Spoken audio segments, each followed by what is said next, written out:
Iran যুদ্ধ শেষ হয়ে গেলে ইসরায়েলের সঙ্গে শান্তি চুক্তি করতে আরব ও মুসলিম বিশ্বের দেশগুলোর প্রতি আহ্বান জানিয়েছেন আমেরিকার প্রেসিডেন্ট ডোনাল্ড ট্রাম্প। শনিবার বেশ কয়েকটি মুসলিম দেশের শীর্ষ নেতাদের সঙ্গে কনফারেন্স কলে ট্রাম্প এই বার্তা দেন। ফোনালাপের বিষয়ে জানেন ট্রাম্প প্রশাসনের এমন 2 জন কর্মকর্তার বরাতে এই খবর জানিয়েছে আমেরিকার গণমাধ্যম এক্সিওস।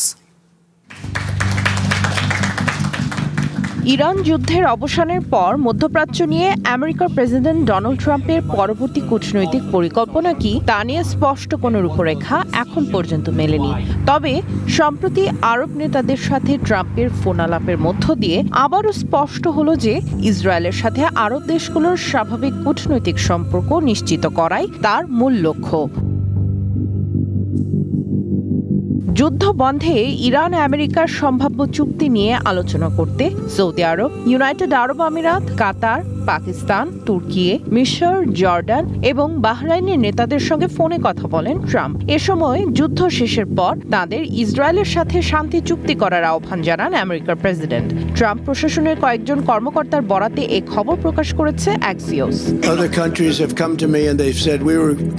ট্রাম্পের এই আহ্বানকে আরব নেতারা সমর্থন জানান বলে দাবি করেন ওই কর্মকর্তারা। আলোচনার এক পর্যায়ে ট্রাম্প ইসরায়েলের প্রধানমন্ত্রী বেঞ্জামিন নেতানিয়াহুকেও শিগগিরই আরব নেতাদের সঙ্গে একই কনফারেন্স কলে যুক্ত করার আশা প্রকাশ করেন। অ্যাক্সিওসের প্রতিবেদনে বলা হয়, ইরানের সঙ্গে যুদ্ধ শেষ হওয়ার পর যেসব দেশ এখনো আব্রাহাম অ্যাকর্ডসের অংশ হয়নি তারা যেন দ্রুত ইসরায়েলের সঙ্গে সম্পর্ক স্বাভাবিক করে নেয় তা স্পষ্ট করেন ট্রাম্প।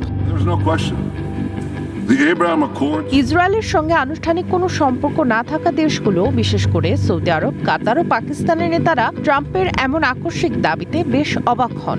আমেরিকার এক কর্মকর্তা বলেন, ট্রাম্পের ওই প্রস্তাবের পর ফোনের অপর প্রান্তে থাকা নেতারা দীর্ঘ সময় নীরব ছিলেন। পরিস্থিতি হালকা করতে ট্রাম্প তখন রসিকতা করে জিজ্ঞেস করেন তারা সবাই লাইনে আছেন কিনা।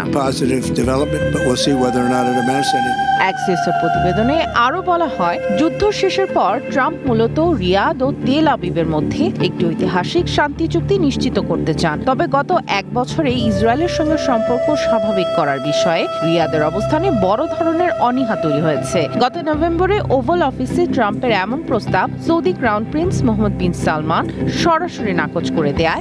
বৈঠকটি বেশ উত্তপ্ত হয়ে উঠেছিল। সৌদি কর্মকর্তারা শর্ত দিয়ে আসছেন যে সম্পর্ক স্বাভাবিক করতে হলে ফিলিস্তিন রাষ্ট্র গঠনের জন্য একটি সুনির্দিষ্ট সময়সীমার অঙ্গীকার করতে হবে, যা মানতে নারাজ ইসরায়েল সরকার।